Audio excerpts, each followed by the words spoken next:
Go love your own enemies. Don't be loving mine. My enemies are the theocratic fascists. I don't love them. I want to destroy them.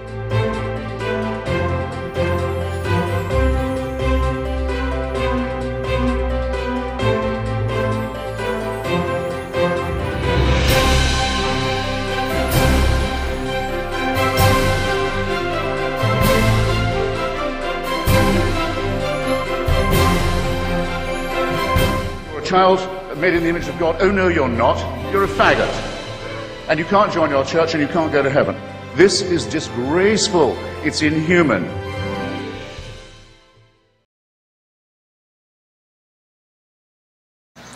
Two contrasting examples of the effects of the Islam cult on women.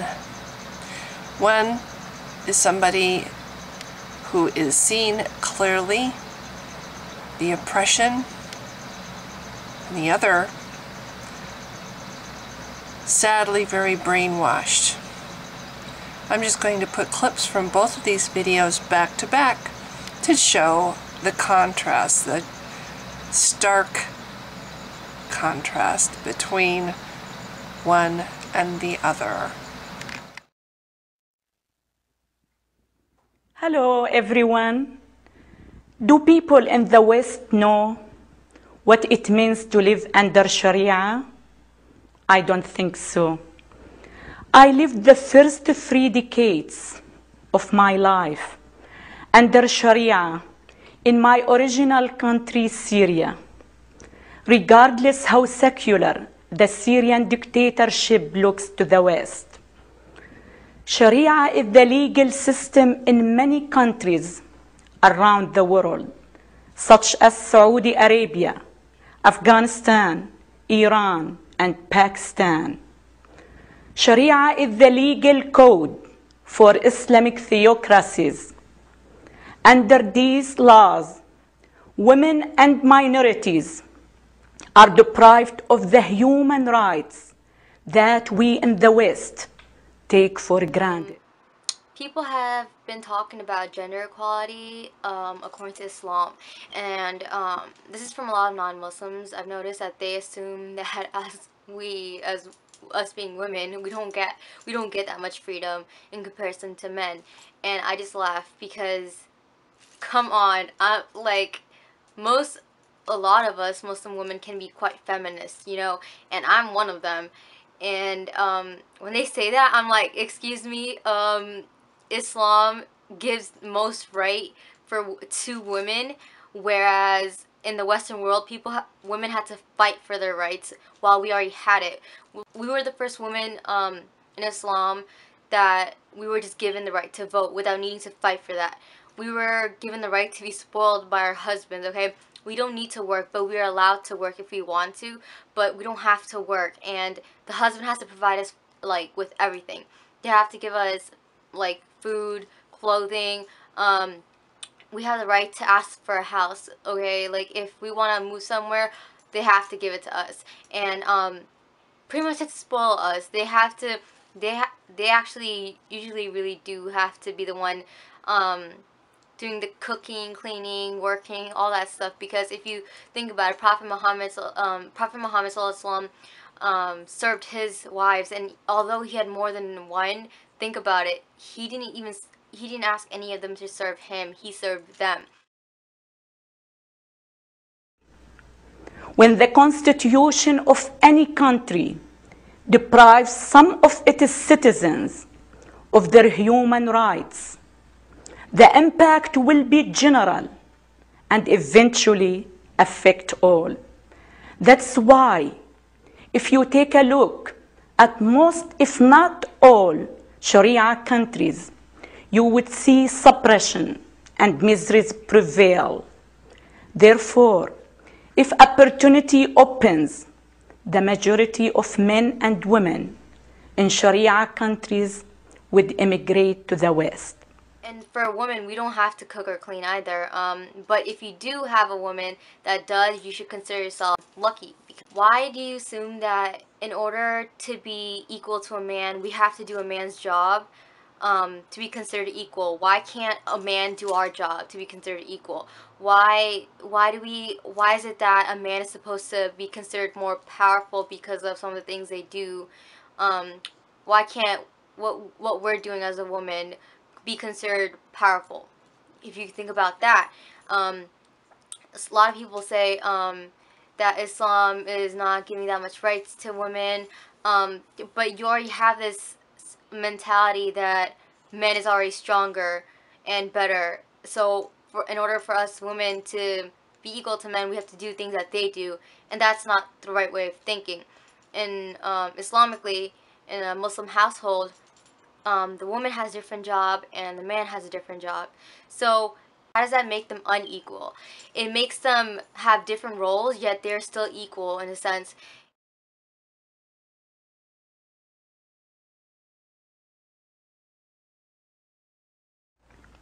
In my native country, Syria, for 3 decades throughout my life, I had dreamt to escape the hell I was living in.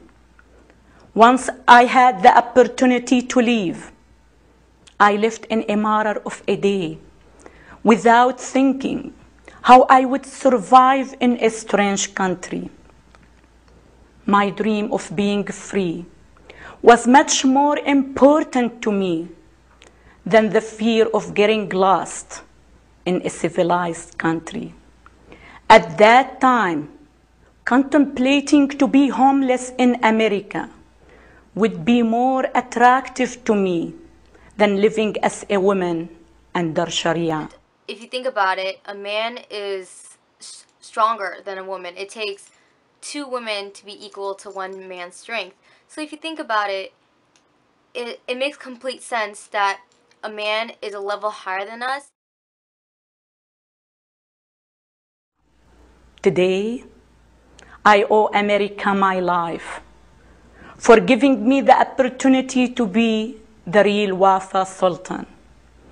I was born with certain capabilities, but under Sharia, women are deprived of fulfilling their potential. America has given me the opportunity to regain my talents, rights, and most important, enjoy my free spirit. When a woman living under the Sharia immigrates to a free country, the experience is profoundly positive. I have changed a lot because now I am free. I don't have to allow my rights to be violated by any religious or political authority. Here in the United States, I am a person equal to all others. My family won't be subjected to injustices under Sharia, and my fate is not imposed by the clergies. At times, it feels to me that Sharia is following me to the United States. Therefore, I strongly feel obligated to prevent the insidious efforts of various organizations to implement the Sharia in our country. It makes complete sense that a man is a level higher than us because according to Islam, they have that strength to protect us. We can try to protect them, but like strength-wise, they have that ability to protect us. So I just get really bothered by people saying that. I just want to clear that out. Another thing, a lot of people, some people tell me that bothers them. They're like, oh, you know, why does the woman have to have intercourse, like right when the husband wants it? And I'm just like, oh my god, and then they're like talking about it's rape and everything, and I'm like, well, hold up, that is not rape, okay? But come on, think about it. A man is doing everything for you according to the Muslim household. If you follow those rules, the man is doing everything. The least you can do is give him that. I mean, that's the man's biggest desire, biggest weakness. So why not? Why does it make it seem like a bad thing if, you know, that when a man wants it, we should give it? Nothing threatens my mental and psychological well-being more than the fear of having Sharia established and applied here. I don't want to face again the hell that I had skipped off 20 years ago. My biggest obligation is to preserve the free spirit of this wonderful country and not to allow destructive forces to ruin it. If Sharia would have been imposed in San Francisco, would gay rights and women's rights be affected? Of course. Under Sharia, gays are to be killed and women are considered inferior. If you think about it, a man is stronger than a woman. It takes 2 women to be equal to 1 man's strength. So if you think about it, it makes complete sense that a man is a level higher than us. If Sharia would have been imposed in Texas, would drinking alcohol be permitted? If Sharia would have been imposed in Iowa, would people there be allowed to buy or eat pork or bacon? If Sharia would have been imposed in Los Angeles, would people be allowed to buy birth control pills? If Sharia would have been imposed in New York, would there be more honor killings? If you're living in the Western countries, Sharia may be coming to areas within your country. In cities across Western Europe and Canada, some people live more under the rule of Sharia than the secular laws of those countries. What's the point of getting married if you can't even do that, legally, when you've been waiting all your life to, and not go astray and do it with random women, and you got married because so you can do this. This is one of the reasons you could do legally, the halal way, and now you can't because this woman's like, no, it's my body, I will let you do it when I feel like it. But it's just like, come on, like, give the man a break, okay? I'm a straight up feminist at times, but seriously, like, if I was a man and I married a woman like that, I'd be so pissed off. Like, I've done everything for her, like if I were to clean for her, cook for her, work for her, provide for her, spoil her, give her like whatever the hell she wants, and she just can't simply give me this, where she could just literally be laying down as a dead starfish, and that's all she's got to do. It's like something small to us, but for them it's a huge thing. So we as women, we need to respect that. And like, there's people who say, like, what if you're tired? What if you're ill? What if you're stressed? Like, why would you want to do that?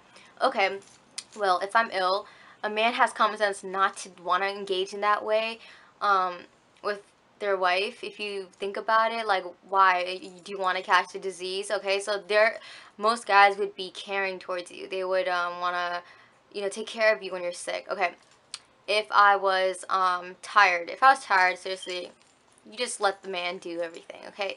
And if you're stressed, well, it's common sense to do it then, because because intercourse actually relieves stress. And I know this is quite explicit, but come on, guys, let's be adults about this, because this is things that does matter. Don't torture your husbands like this, okay? Love them, care for them, give them what they want, because seriously, if you seriously serve your husband, he will become more of a servant to you than you are to him. And a man is a sucker for a sweetheart that does that obeys him, and then he will do so much more in return. Like, trust me, when a guy's in love, he falls in love really hard, and they can go to extremes to show how much they love you. Like, that's how much a guy's the strength of their love is. So seriously, women, we need to you women mainly, don't be hesitant to show love and give them what they want. Women are forced into marriage. Converts to other religions are persecuted. Polygamy is growing, and young girls are the victims of honor killings by their families. It's hard to believe, But in parts of London, Paris, Amsterdam, and Malmo, civil authorities have largely lost control to the rule of Sharia imposed by Muslim supremacists who want to see Sharia become the law of the land. You may be concerned like I am. So what can we do? You can learn about what Sharia means and educate others in your community about it. You can ask your government leaders to create resolutions or law to prohibit Sharia from being established in your country. I will have a petition you can sign to support this cause. You can talk to the newspapers, radio, and TV stations to urge them to cover the concerns about Sharia in a Western country. Why do all of us need to take action? If you live in the United States and believe in the American Constitution, you will realize that our Constitution is not compatible with Sharia. Under Sharia, polygamy is permitted even though it's criminal under American law.